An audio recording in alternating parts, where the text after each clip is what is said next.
지난주에 정말 우리 유대인들이 표면적인 할례를 추구하고 또 교회에 다니고 있는 것, 그들이 갖고 있는 것이 구원이 아니라 정말 내면에 이면적인 거듭남이 있어야지 참된 하나님의 백성이다라고 말을 이제 지난주에 했죠. 여러분 계속 이제 사도 바울이 이 논리를 피면서요. 여러분 이 현대 사회에서 기독교가 반드시 고수해야 하는 가장 중요한 진리 가운데 하나는 뭐냐면 오늘 계속 유대인이나 이방인이 모두 죄인이다. 그리스도의 의가 필요하다라는 사실을 계속 강조하고 있는 거죠. 근데 여러분 모두 다 죄 아래 있다라는 사실, 오늘도 율법이 모든 사람이 다 죄 아래 있다는 말을 우리들에게 계속 하고 있는 거잖아요. 그래서 그리스도의 어떠한 교회에 다니고 있는 전통과 목사님의 아들이나 또 말씀을 맡은 것이 우리의 구원이 아니라 우리가 다 그리스도 하나님 앞에 심판의 대상이고 그 율법은 그것을 우리들에게 너희들 다 죄 아래 있다라는 사실을 가르쳐 준다는 거예요. 근데 여러분 이런 우리가 다니고 있는 많은 지금의 교회들 또 우리들의 모습을 볼 때 이 우리가 죄인이라는 사실, 우리가 하나님의 심판 속에 있다는 사실을, 이 진리를 많은 교회들이 이 죄란 진리를, 죄의 교리를 직면하고 있지 않다는 사실을 우리는 많이 알게 된다는 거예요. 우리의 죄인이고 주님이 우리를 위해 죽으셨어. 이 정도의 사실로 우리가 그래서 기뻐하고 그것을 통해서 지체를 섬기고 이웃을 사랑하는 그런 외적인 행위적인 것을 많이 얘기하지 이런 본성적인 진리를 많이 회피하는 모습을 갖고 있죠. 그래서 이 세상이 붙들어야 할 가장 중대한 진리 가운데 하나는 비록 하나님의 형상으로 창조된 우리의 인간이지만 모든 사람이 죄로 말미암아 아담의 타락으로 말미암아 온 인류와 또 우리에게 죄로 오염된 이 부패 속에 온 인류가 우리가 살아가고 있다는 것이죠. 자기 중심적으로.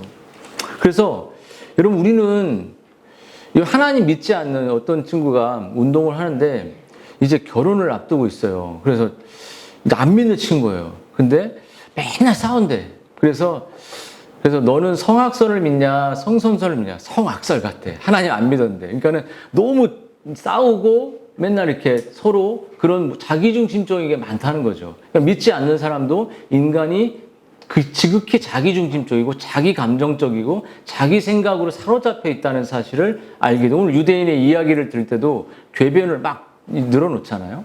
이런 것처럼 여러분 우리가 본질적으로 우리의 내면이 부패하고 우리의 내면이 부패했기 때문에 도덕적으로도 선한 것이 없습니다. 정말 지극히.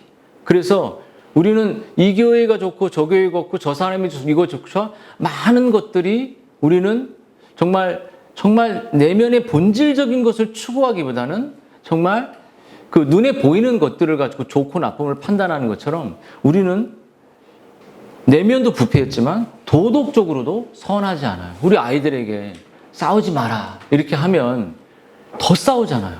그렇죠? 더 싸우고 더 미워합니다. 그러니까는 이미 그 아이들과 우리들의 모습에는 선하지 않아요. 그렇죠? 그래서 심판 아래 있게 되는 거죠. 그래서 에베소서 2장 3절에 보면요. 우리는 본질상 진노의 자녀라고 말해요. 그러니까 하나님이 그리고 헌물과 죄로 죽었다. 그러니까 조금 살았다가 아니라 완전히 죽었다. 그러니까 죽었다는 건 선을 행할 수 있고 정말 약간 로마 카톨릭처럼 카톨릭에서 하는 것처럼 선을 해는 이 정도가 아니라 우리의 내면부터 정말로 하나님 기뻐한 선을 행할 수 없는 부패한 존재라는 사실을 로마서가 우리에게 말해줬고 죽었다라고 말해요. 죽었다. 인간의 상태를. 그래서 여러분 죽었다는 건 뭐냐면 우리가 내 중심적으로 움직인다는 겁니다.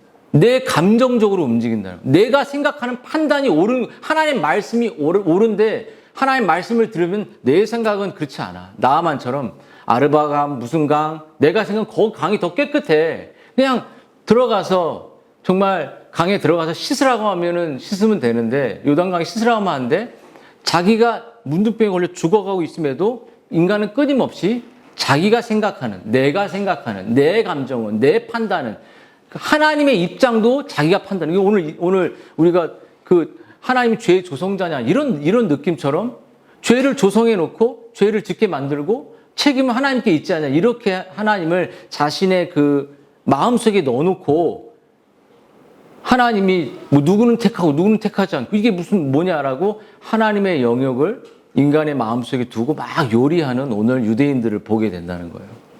그러니까 이 불순종이라는 것 자체가 내 중심적인 감정과 판단을 인간은 갖고 태어난다는 거예요. 그래서 여러분, 죄 아래에 있는 인간의 특징은 뭘까요? 그것은 마치 자기가 주인이에요. 주인. 가정의 왕이 누굽니까? 바로 아빠죠. 엄마죠. 교회의 말씀의 권위자가 목회자죠. 우상은 아니지만 말씀의 권위를 따라야 되잖아요. 근데 왜 교회가 싸울까요? 교회가 왜 이렇게 막 치격할까요? 왜 장로님이 되고 직분자가 되면 싸울까요? 왜냐면 하나님의 말씀이, 어떤 분은 이런 분이 있다 그래요. 저도 몰랐는데 정말 수십 년을 잘 섬기다가, 정말 실제로 있었던 일인데 섬기다가 장로님이 딱 됐대요. 그래서 장로님이 되고 그 다음 주에 강대상 앞에 딱 나가서 내가 저 목사님 설교를 이제 들을 수 없습니다.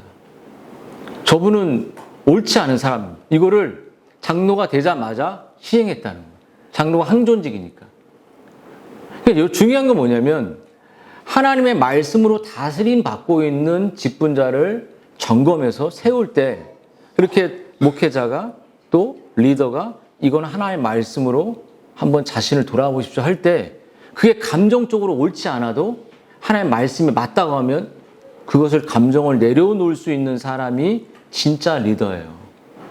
근데 하나님 말씀 다 필요 없어. 감정이 위에 있으니까. 저 사람 꼴 보기 싫다는 거. 저 사람. 이런 식으로 하면 교회가 이제 오열, 분열이 나고 이 교회로서의 역할을 할 수 없게 되는 거예요. 집단주의의 교회를 장악하게 되는 그런 모습을 갖게 되는 거죠. 여러분, 그래서 죄 아래에 있다는 건 자기가 왕이라는 겁니다. 여러분, 자신의 감정이 왕이라는 거예요. 자신의 표현이 왕이라는 거예요. 자신의 생각이 왕이라는 겁니다.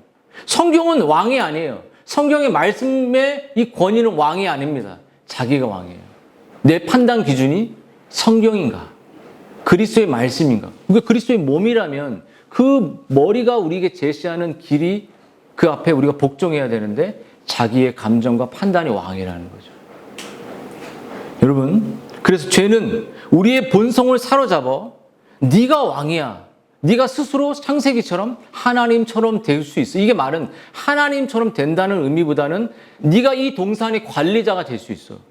하나님의 지배를 받지 않고 네 인생에 네가 판단자가 될 수 있어. 이거거든요. 그게 우리 인간에게 죄로 들어온 거죠.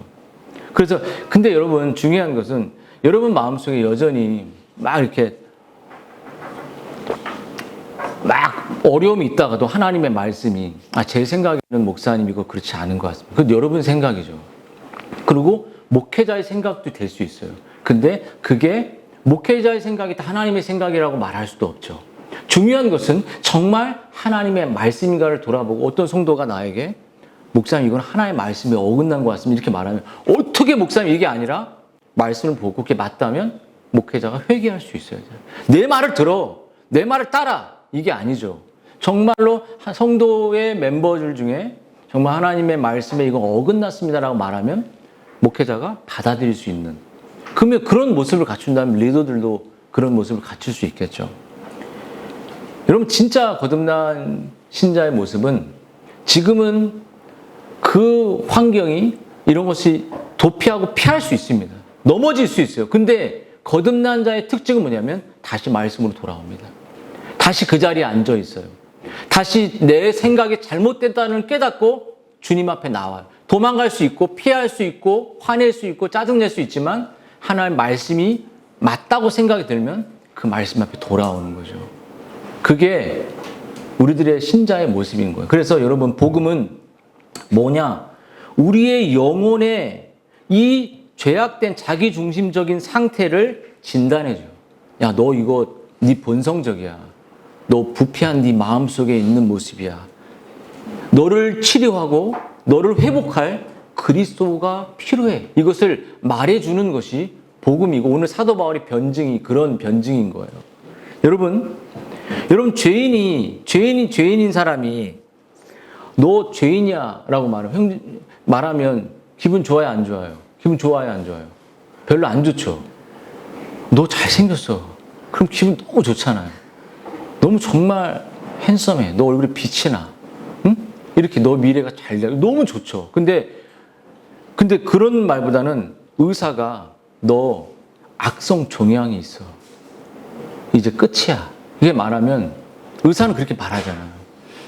분명히 그렇게 하거든요. 제가 제 후배 얘기했잖아요. 후배가 이제 전화도 오고 하는데 전화하면 1시간, 2시간입니다. 근데 그 친구는 담임 목사가 되려고 미국에 나갔는데 원래 한국에서 자기 장로님의 아들로 있다가 담임을 미뤘어요. 근데 안 된 거예요. 1순위로. 그래서 미국으로 갔는데 미국에 2년 있다가 이 친구가 이렇게 한 3, 4년 연락이 없길래 다시 한국에 돌아온 걸 봤는데 뭐냐면 대장암 4기가 된 거예요. 거의 30대 후반, 40대 초. 안에 애도 둘 있고. 근데 대장암 말기가 되니까 의사가 이제 대장을 다 드러내야 된다. 그러니까 이 대장이 방광까지 온 몸에 퍼져서 서울대에서 이제 치료를 중단하자. 신약도 엄청 비쌉니다. 수백만 원씩 가요. 그래서 저는 이 친구한테 이런 말 했어요. 네가 진짜 하나님을 의지하면서 왔냐? 너 죽지 않, 네가 이 시간을 하나님의 뜻으로 단련하는 시간으로 가져라. 물론 의사는 너에게 이미 사망 선고를 했고 몰핀 주사를 여러 대 맞아도 낫지 않는 이제 이 4일 동안 일주일 동안 주신 몰핀을 4시간 동안 때려 맞아도 몸이 아픈 거야. 그리고 길을 갔다가 그냥 잠들어 버려요. 신호등에서. 그리고 자기 의지와 상관없이 잠들어 버리는 거예요. 이제 죽어가고 있어요. 그래서 끝까지 하나님 말씀을 붙들고 그 하나님을 의지해라. 체념하고 어떤 교회에다 맡겨서 아내가 잘 되게 아내 우울증 걸려버렸잖아요. 이제 그래서 암투병이 오래되니까 하나님 끝까지 의지하고 정말 네가 그 목회자에게 아내에게 죽음 앞에서 하나님을 붙드는 신앙을 보여주라. 어떤 교회에 맡겨서 그게 아니라 그럼 아내는 네가 떠나고 나서 정말 그 남편이 갖췄던 신앙의 모습을 살 거다. 이 얘기 해주는 게 참으로 혹독하더라고요. 근데 제가 사탕 발림 안 하고 이렇게 얘기해 줬어요. 그리고 병 다 나으면 돈은 못 줄 테니까 와서 이렇게 교회 섬겨라. 이렇게 무보수로. 지금은 걸을 힘도 없대요. 30kg까지 빠진 것 같아요. 그래서 여러분 이 복음은 뭐냐면 네가 대장암 말기야 너 좀 있으면 죽어. 의사의 역할은 우리의 죄를 정확하게 보여주는 겁니다. 표면적으로 너 괜찮아 이게 아니라 정확하게 유선 떨지 마. 보여주는 거예요. 그리고 우리의 안에 있는 숨겨진 내면의 죄들을 드러내는 겁니다. 그러니까 저를 피하시면 안 돼요. 제가 여러분에게 죄를 드러내는 것은 하나님이 그것을 사용하시는 거고 그것은 제 죄가 드러나는 것이기도 합니다. 그래서 여러분 내면 안에 있는 숨겨진 결함들이 드러날 때 주님이 그 결함을 치료하시는 거예요. 주님이 이것이 복음이에요. 주님의 용서가 주님의 사랑이 그 결함을 치료하는 거죠. 그렇지 않겠습니까? 여러분 그 치료제가 뭘까요? 오늘 복음은 늘 말하잖아요. 모든 사람이 율법 안에 죄인이다. 그 율법의 의를 감당했기 때문에 이 3장 21절 그 의에 대해서 그리스도의 의가 나오지 않습니까? 그러니까 우리의 모든 죄의 치료제, 우울증의 치료제, 아픔의 모든 치료제는 예수 그리스도의 은혜와 의에 있다는 사실을 바울이 우리들에게 말해주는 이 변증과 유대인의 궤변의 이야기라고 말할 수 있죠. 여러분, 유대인들은 정말 이런 사도 바울이 이런 논리를 피면서도 유대인들은 끝까지 자기 궤변과 자기 변호에 끝이 없이 도전을 하는 거죠. 아니, 구약 성경에 하나님 우리에게 신실하게 약속하지 않았습니까? 할례했지 않습니까? 우리가 말하면 지금 세례 받지 않았어요? 우리 교회 다니잖아요. 엄마 장로인데, 엄마 권사인데 이렇게 이게 나한테 유익이 없나요? 그럼 유대인의 유익이 뭡니까? 왜 하나님이 아브라함을 부르시고 왜 아브라함의 민족으로 우리를 태어나게 하셨어요? 왜 할례를 제정하시고 할례를 그 언약 백성으로 우리를 삼으신 언약 백성 안에 있는 교회 안에 있으면 우리를 지켜준다고 하지 않았습니까? 이런 논리로 사도 바울을 공격하고 있는 거예요. 사도 바울은 그래 맞다. 유대인들은 하나님의 복음을 맡았고 그것이 로마서 9장에 이어서 하나님의 주권을 설명하면서 유대인이 언제 하나님의 때에 그들 다 돌아오게 될 거야. 하나님의 방식으로. 그것을 이제 설명을 하면서 논박을 하는 거예요. 여러분, 그래서 유대인들은 지금 이 말씀으로 대적하고 있는 사람들은 하나님이 유대인들, 자기 백성의 그러면 신실한 거 맞습니까? 지켜준다고 했잖아요. 언약 백성을 지켜주신다고 했잖아요. 이게 3절, 4절의 내용이에요. 여러분, 사도 바울은 이방인들이 또 유대인들이 도덕적으로 선행하거나 이런 교회를 섬기고 어떤 직분을 받는 것으로 성찬에 참여하는 것으로 구원받는 것이 아니야. 그리고 다 예수 그리스도를 믿고 그 은혜를 덧입지 않으면 다 심판 아래에 있는 것이야. 라는 사실을 이렇게 반박을 하면서 오늘 4절에 하나님은 신실해. 그렇지 않아. 라는 걸 말하는 거죠. 여러분 4절을 그렇게 말해야죠. 강하게 사도 바울이 부정하면서 사람들은 다 거짓되되 오직 하나님은 참되다.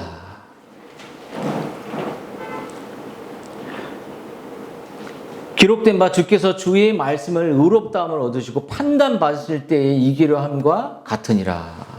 여러분 이 말씀을 하면서 하나님의 이 주권을 통해서 유대인들이 다 돌아올 거기 때문에 하나님은 신실하다는 사실을 이제 말하고 있는 거죠. 여러분, 이제 유대인들의 궤변을 우리가 좀 살펴볼 텐데요. 죄인들인 우리에게 하나님께 우기는 경향이 있다는 거예요. 만약에 이런 경우, 그러니까 이 유대인이 하나님께 사도 바울에게 우기는 것처럼 우리들도 하나님께 우기는 경향이 있는 거죠. 우리가 무엇을 믿고 어떻게 행하든지 간에 하나님이 하나님이시라면 우리를 구원해야 되는 거 아니야? 그 약속을 지켜야 되는 거 아니냐? 유대인처럼 우리 그리스도인들이 그런 일을 한다는 거예요. 부모가 믿는 사람이기 때문에 자기가 교회에 등록했기 때문에 또 세례 받았기 때문에 하나님이 자신을 구원할 것이라고 주장한다는 거죠. 날 구원하셔야죠. 교회 왔지 않습니까? 나 헌금했지 않습니까? 그것을 억지로 요구한다는 거죠. 근데 사도 바울은 그런 걸로 구원이 되는 것이 아니라 그리스도를 믿는 믿음으로 너의 죄를 깨닫고 구원받아야 된다는 것을 말하죠. 그래서 이제 유대인들은 하도 더 심한 논리를 갖고 사도 바울을 대적하는데 이걸 한번 잘 보세요. 그럼 제가 이 구절들을 풀이해 보겠습니다.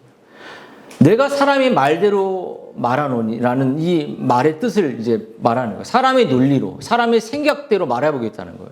그것은 우리 불의가, 우리의 나쁜 행동이 하나님의 의를 드러나게 하면 무슨 말 하리요? 진노를 내리시는 하나님이 불의하시냐? 하나님의 의로움을 돋보이게 하려고 불의가 필요하면 하나님이 우리를 심판하시는 것이 부당하지 않습니까? 그러니까 하나님이 의로움을 드러내기 위해서 인간을 불의하도록 불의를 사용하셨다는 거죠.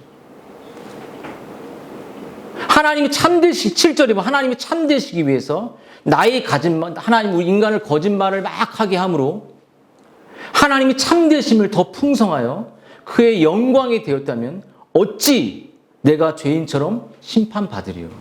그러니까 나의 불의가 하나님의 심판을 초래함으로써 하나님이 의로우시다는 것을 드러내고 나의 거짓말이 반대로 하나님의 참되심을 영광스럽게 드러내는 것이 되었다면 하나님께서 나를 심판하시는 것은 불의하신 게 아니냐 이런 말이죠. 이게 로마서에서 되게 해석이 어려운 장면이에요. 그러니까는 정말 하나님이 공의롭기 위해서 인간은 부패해야 되고 하나님이 참되기 위해서 인간은 거짓을 하나님이 그것을 인간에 사용했다는 거죠. 그럼 하나님이 신실하지 않다는 거 변명을 하는 거죠. 다시 말하면 목적이 좋으면 수단은 악해도 좋다는 것이에요. 자, 다시 한번 설명해 보겠습니다. 만약 우리 불의 혹은 죄가 하나님께서 구원의 의를 나타내시는 배경이 됐다면 하나님이 어떻게 우리를 심판할 수 있겠는가? 이런 식이죠. 어둠이란 배경이 있기 때문에 빛이 무엇인지를 드러내는 것이 아니냐. 어둠은 필수적인데 어둠을 정죄할 수 있는가? 이것은 궤변이라는 거죠. 다시 말해 목적이 좋으면 수단은 악해도 괜찮지 않냐라는 것과 비슷한 논리인 것이에요. 여러분 이런 뜻이에요. 이제 7절도 비슷한 논리인데 만약 죄가 하나님의 신실하심을 증진시키고 그분의 영광을 드높인다면 내가 죄를 더 지으면 지을수록 하나님의 은혜와 자비가 더 크게 나타나 그분의 영광을 더 크게 한다면 하나님이 나를 어떻게 정죄할 수 있는가? 이들의 주장은 이런 거예요. 만약 우리가 율법의 행위와 전혀 무관하게 믿음을 통해 은혜로 말미암아 구원을 받는다면 의로운 생활을 하든 하지 않든 상관이 없다는 거죠. 그러니까 율법이 필요 없다는 것이죠. 여러분 죄를 짓는 것도 좋은 일이 아닌가? 하나님의 그 거룩이 드러나고 하나님의 신실함이 드러나는 것이 아닌가? 하나님이 우리를 구원자로서 더 큰 영광을 얻게 되신다는 그런 뜻이에요. 그렇다면 구원이 은혜로 말미암다는 복음이 결과적으로 사람을 죄로 인도한다는 것인가? 우리가 믿음으로 구원받는다고 한다면 하고 싶은 것은 다 해보고 죄를 다 지어본 다음에 마지막에 가서 믿기만 하면 되지 않는가? 이런 논리예요. 그러니까 정말 열심히 죄 짓고 열심히 범죄하다가 내가 딱 오늘 교회 와서 내가 주님 믿습니다 하면 구원받는 거 아니야. 이런 논리를 가지고 바울을 하나님의 신실하심을 이제 공격하는 거죠. 여러분 이것은 하나님의 공의에 대한 모독이고 복음에 대한 조롱이라고 할 수 있습니다. 여러분 사도의 답변은 이거예요. 하나님의 사랑을 더 받기 위해서 죄를 계속 짓는다는 태도야말로 여러분 복음에 대한 왜곡이고 심판을 받아야 되는 마땅한 모습이라는 거예요. 유대인들이 그런 모습이에요. 하나님께 따지는 거죠. 다 예정해놓고 이런 식으로 하나님께 누구는 택해놓고 그러니까 하나님의 구원의 주권의 영역을 내가 마음대로 들어가서 이제 하나님께 구원을 변론하는 것이죠. 사랑하는 여러분, 근데 우리 예수님께서 이 유대인들은 머리로만 자기가 선택한 백성이고 머리로만 기독교인이고 머리로만 자기가 헌금하고 머리로만 목사의 아들이고 이 사실로 삶은 변하지 않고 내면은 바뀌지 않으면서도 지금 이상한 자기가 믿는 가정에 태어났고 믿음의 가정에 있고 종교를 다 행했고 이것 때문에 나는 당연히 구원받아야 되지 않냐라고 따지는 거예요. 지금. 그리고 그들의 삶에는 계명을 지키고 죄와 싸우고 정말 치열하게 삶의 변화는 있지 않은 거예요. 그러면서 머리로 논쟁하고 있는 것이에요. 여러분, 예수님이 자기를 따르려는 사람들에게 얼마나 철저하게 행동의 변화와 순종을 요구하시는지 몰라요. 율법을 통해서 우리는 구원받지 못하지만 구원받은 자들이 하나님의 율법을 철저하게 온전히 지키고 행해야 되는 순종을 요구하신다는 거예요. 여러분 누가복음에서도 이렇게 말했죠. 하나님이 사람을 거듭나게 하지 않고 중생하게 하지 않고 정말 그의 의롭다 하나님의 죄 용서를 받지 않는 한 여러분 우리는 하나님의 말씀을 순종할 수가 없습니다.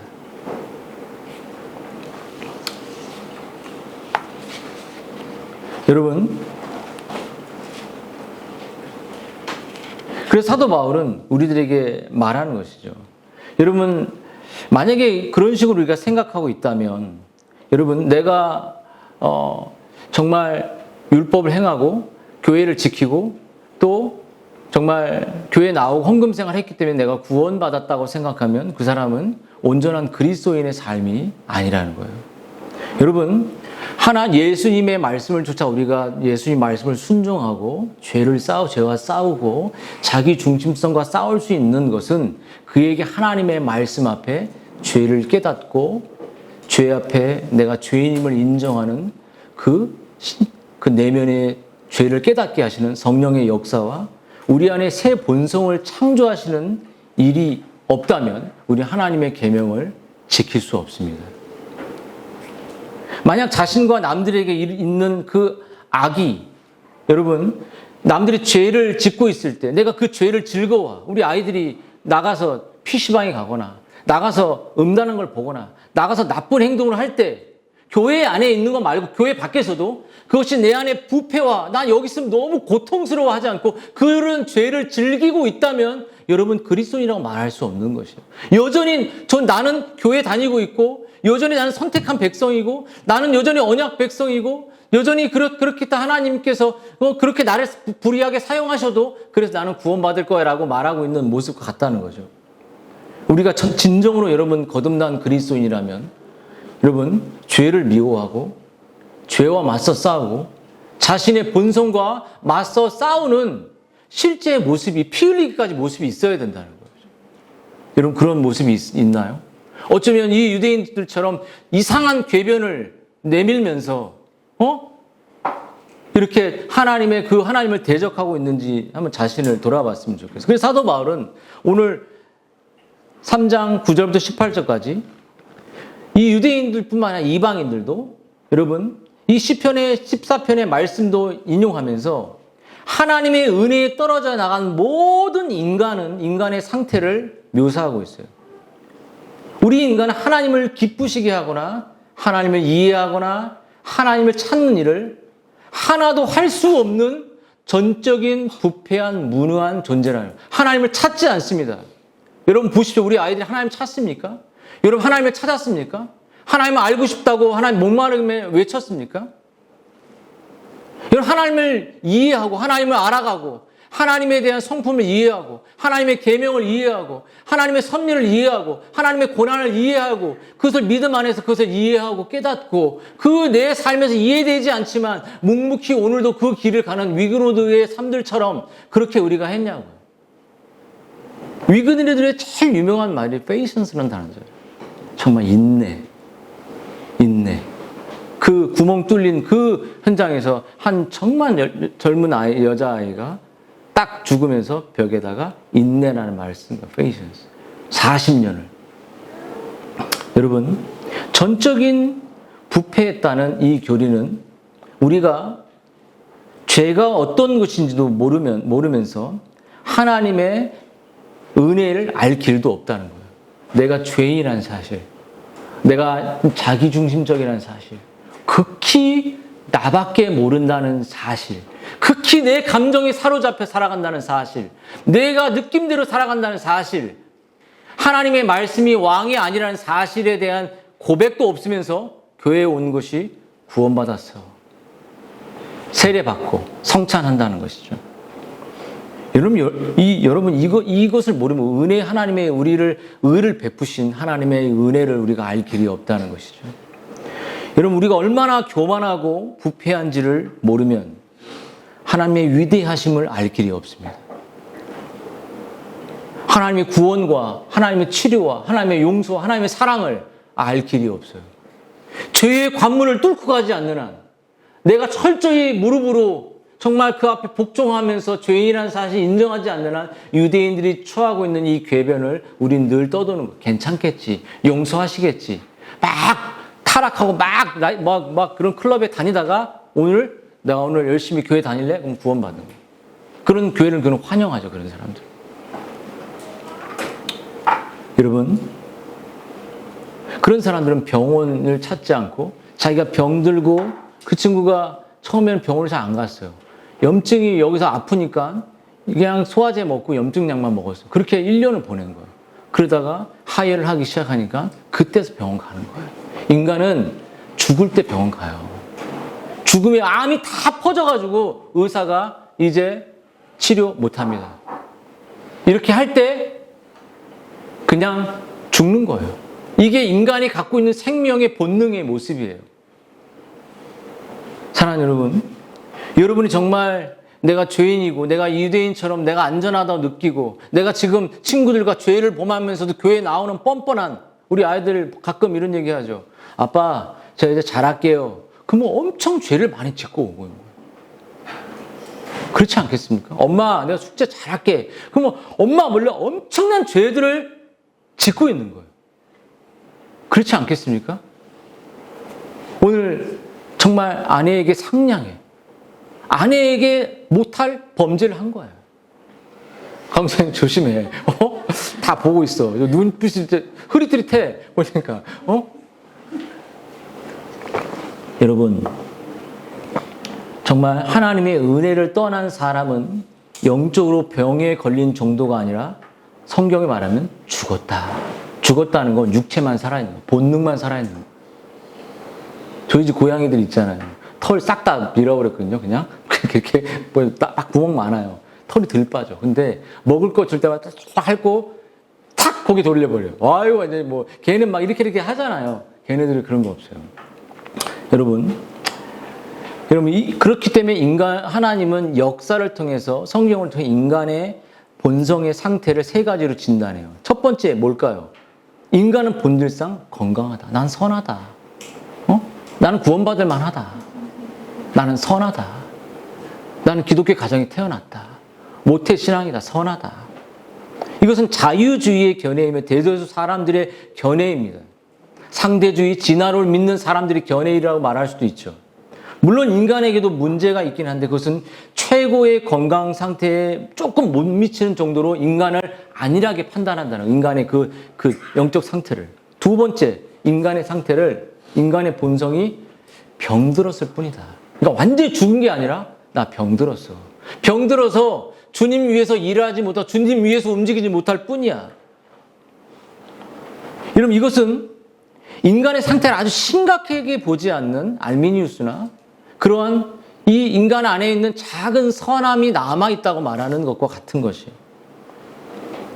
죽었다고 보지 않는 거. 그래서 인간의 손을 뻗으면, 하나님의 은혜를 붙잡으면 인간은 더 발전할 수 있다고 생각하는 거죠. 생명이 남아있는 한 소망이 있는 거예요. 그래서 하나님은 나사로를 완전히 예수님 죽게 만드신 거예요. 조금만 숨이 붙어 있으면 부활의 영광을 드러낼 수 없고 주님의 영광을 드러낼 수 없으시 완전히 죽고 냄새 났을 때 그를 살리시죠. 그렇죠? 복음이란 그런 거예요. 여러분, 세 번째 이 개혁주의 견해는 인간은 완전히 부패하여 죽었다는 거예요. 여러분, 성경에 이렇게 말하죠. 여러분, 하나님을 기쁘게 하고 하나님을 이해하고 하나님을 찾는 것이 조금이라도 할 수 없는 완전히 죽어있는 상태라는 것이에요.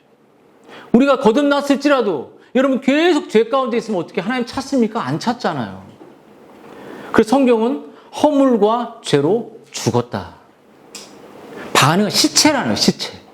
시체에게 하나님의 말씀을 증거해도 성령의 역사가 없으면 성찬을 베푼들 거기에 헌금을 한들 부모의 모태신앙이든 그것을 통해서 어찌 그가 살아나 성령의 역사가 아니고선 살아나지 못하죠. 그래서 성경은 의인이 없다. 하나도 없다. 의인이 없다는 건 뭐예요? 그리스도의 용서의 의를 덧입은 자가 이 세상에 그러기 전까지는 인간에게 소망이 없다는 거예요. 예수님의 의를 덧입으려면 어떻게 해야 돼요? 뭘 해야, 뭐가 필요해요? 내가 죄인이라는 사실을 깊이 깨닫는 거예요. 내가 내 중심으로 살았다는 걸 깨닫는 거예요. 그때 내게 나를 용서해 주신 예수님의 의와 믿음이 그 은혜가 그 사실을 믿을 때 믿음을 통해서 우리에게 들어오는 것이 칭이라고 말할 수 있잖아요. 용서가 되는 거예요. 사랑하는 여러분, 그래서 우리 인간은 부모가 그렇게 말해도 자식이 깨닫습니까? 깨닫지 못합니까? 못 깨닫죠. 깨달아요? 못 깨달아요? 못 깨달아요. 못 깨달아 그렇게 얘기해도 깨닫지 못하죠. 왜냐하면 죽어있기 때문에 영적인 이 진리를 이해할 수 있는 능력이 없기 때문이에요. 영적 지각이 없어요. 여러분, 영적으로 자신의 문제와 자신의 상태를 인식할 수 없습니다. 그래서 여러분, 인간은 이런 하나님의 진리를 이 진리를 이해하는 것에 무능합니다. 무능해요. 이 사실을 스스로 여러분 입증한 내용이 오늘의 이 궤변의 말씀인 것이죠. 그래서 고린도전서에서도 이런 진리는 하나님의 은혜로만 깨닫게 되는 것이에요. 여러분 성령에 의해서만 이 진리가 우리들에게 비춰주고 우리의 죄인됨을 깨닫게 하고 이 진리를 경험시켜 주시죠. 그래서 성경은 우리에게 우리의 생각과 우리의 마음도 부패했지만 하나님을 찾는 자도 없고 의지의 영역이에요. 그러니까 지정, 생각, 마음, 의지까지. 여러분 한번 생각해 보십시오. 한 주가 하나님을 찾았습니까? 하나님을 찾으려고 몸부림쳤습니까? 하나님을 제대로 알려고 바른 진리를 알려고 찾았습니까? 여러분 하나님을 늘 도망쳤지 않습니까? 진리가 분명히 드러나서 우리의 죄를 말하고 있는, 그래서 용서를 말하고 있는 이 진리 말고 괜찮아. 그냥 수없이 대장암으로 피가 흐르는데 배가 아프니까 염증약이나 먹고 계속 소화가 안 되는데 괜찮겠지 소화제만 먹고 1년을 버티는 게 인간이라는. 그래서 결국 그 친구가 하는 말은 뭐죠? 작은 염증이 암이 됐다. 이런 정도밖에 생각 못 하는 거예요. 여러분 보십시오. 여러분이 정말 인간이 이러한 무능 속에서 우리는 하나님을 찾지 않고 하나님을 도망쳤습니다. 진리가 우리가 직면하면 어려워요. 안 됩니다. 불가능해요. 이것만 말했지. 여러분 한번 도전해 보겠습니다. 노력해 보겠습니다. 하나님 은혜 주시면, 하나님 깨닫게 하시면, 하나님 인도하시면, 제가 개척할 때 깨닫게 주셔서 인도했을까요? 마음에 막 감동해서 했을까요? 아닙니다. 목회의 길을 가야 된다는 그 작은 하나만 갖고 가는 거예요. 가다 보면 하나님 깨달음을 주시죠. 가다 보면 이 강단에서 길을 열어주시는 거예요. 다른 데 길을 찾을 수가 없었기 때문에 하나님이 아무것도 안 보이고 이 길을 가게 하시고 또 길을 여시고 그 길이 아니면 또 우리 길을 가겠죠. 항상 그런 방법밖에 없는 것이. 그래서 여러분 우리는 하나님 찾지 않습니다. 우리는 그렇기 때문에 지체도 찾지 않아요. 여러분 우리를 찾아오신 분은 바로 이럴 때 하나님 우리를 찾아오신 겁니다. 잃어버린 자를 찾으러 오셨다.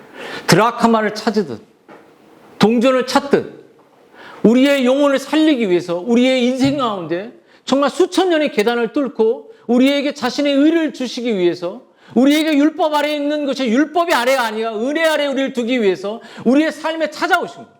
우리의 영혼에 자신의 보혈을 흘려주신 겁니다. 정말 강도가 치열하게 그렇게 했지만 강도는 그 순간 죄를 깨달았죠. 나는 죄인이로습니다.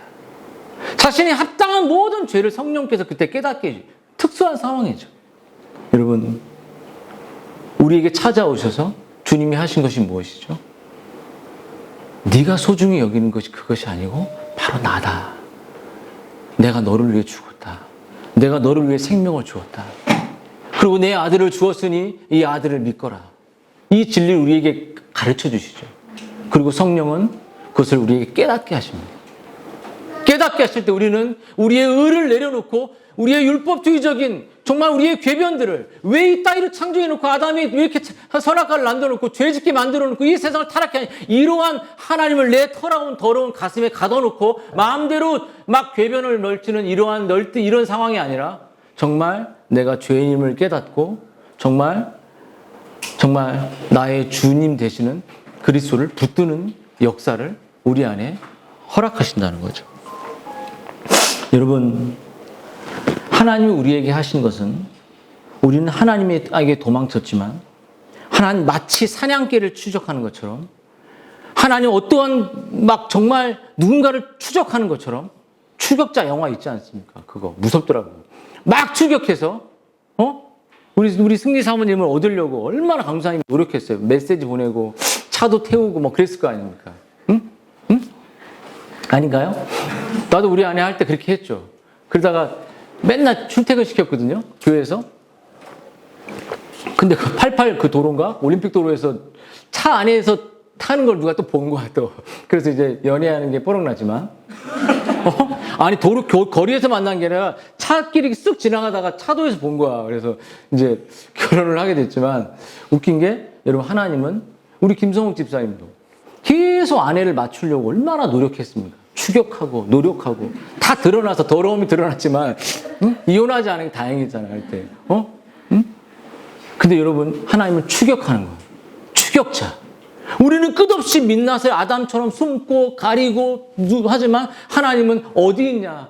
가인아 어디 있냐? 어디 숨었냐? 우리는 죄인이기 때문에 계속 하나님의 거룩 앞에 숨지만 주님은 자신의 그리스도의 의를 우리에게 내밀며 창세기 3장 15장에 자신의 의를 내밀며 그 의를 덧입어라, 예수님을 덧입어라라고 우리에게 찾아오신다는 거예요. 그리고 우리에게 찾아오셔서 탕자처럼 정말 아버지, 내가 이제 아버지의 아들이라 일컬음 받을 수 없다, 이렇게 할 때 누더기 옷을 벗기고 우리에게 그 사실을 깨닫게 하셔서 그 은혜를 주신다는 거죠. 이제 말씀을 이제 마치겠습니다. 사랑하는 여러분, 이렇게 정말 우리가 이렇게 은혜를 가질 수 없는 우리들에게 이런 은혜를 하나님이 주셨다는 거죠. 그러므로 우리가 율법 아래 의로움을 가질 수 있는 자가 없고, 율법을 맡은 자든 율법을 아는 자든 언약 백성이든 교회 안에 장로교회에 있든 그가 어떤 목사의 아들이든 권사와 집사님의 아들이든 간에 오래도록 살았던 그것이 중요한 것이 아니라 그것으로 표면적인 할례로 구원받는 게 내면의 거듭남으로 너를 찾아오시고 너를 죄를 용서하시고 너를 축복하시고 너에게 그리스도를 보여주신 그분의 앞에 네가 죄인됨을 율법을 통해 깨닫게 될 때 그 율법은 이제 너의 구원의 도구가 아니라 은혜를 덧입었을 때 이제는 율법을 지키려고 너무나도 기뻐서 지키려는 그러한 인생으로 우리를 인도하신다는 거예요. 그래서 여러분, 말씀을 한 학자가 이렇게 말했습니다. 하나님이 하시는 의로운 일은 내게 몹시 진노하시는 것이다. 하나님이 내게 진노하지 않으신다면 무언가가 단단히 잘못된 것이다. 이것을 깨닫기 전까지 우리는 예수 그리스도의 복음을 결코 온전히 이해할 수 없다. 그러니까 나를 통해 죄를 깨닫게 해준 역사가 없이는 우리는 나를 사랑하신 그리스도를 알아가고 나아갈 수 없다는 것이죠. 여러분에게 오늘 정말 죄를 깨닫는 것, 이 죄에 대한 교리는 한 기독교의 소망인 것이에요. 이 죄를 뚫고 우리는 그리스도의 은혜를 경험하면서 크리스찬이 되는 겁니다. 죄가 없는 죄를 말하지 않는 그 강단들, 그것은 정말 구원이 없다고 말할 수 없지만 정말 성경에서 우리에게 보여주는 것은 죄의 문을 뚫고 무릎을 뚫고 울면서 또 기쁨 가운데 그리스도인이 되는 거예요. 여러분, 진리를 붙들고 다시 한번 내가 죄인입니다, 나에게 그리스도의 의를 주신 것을 감사합니다, 이렇게 한번 마음속에 이따 기도 같이 할 때 기도했으면 좋겠습니다.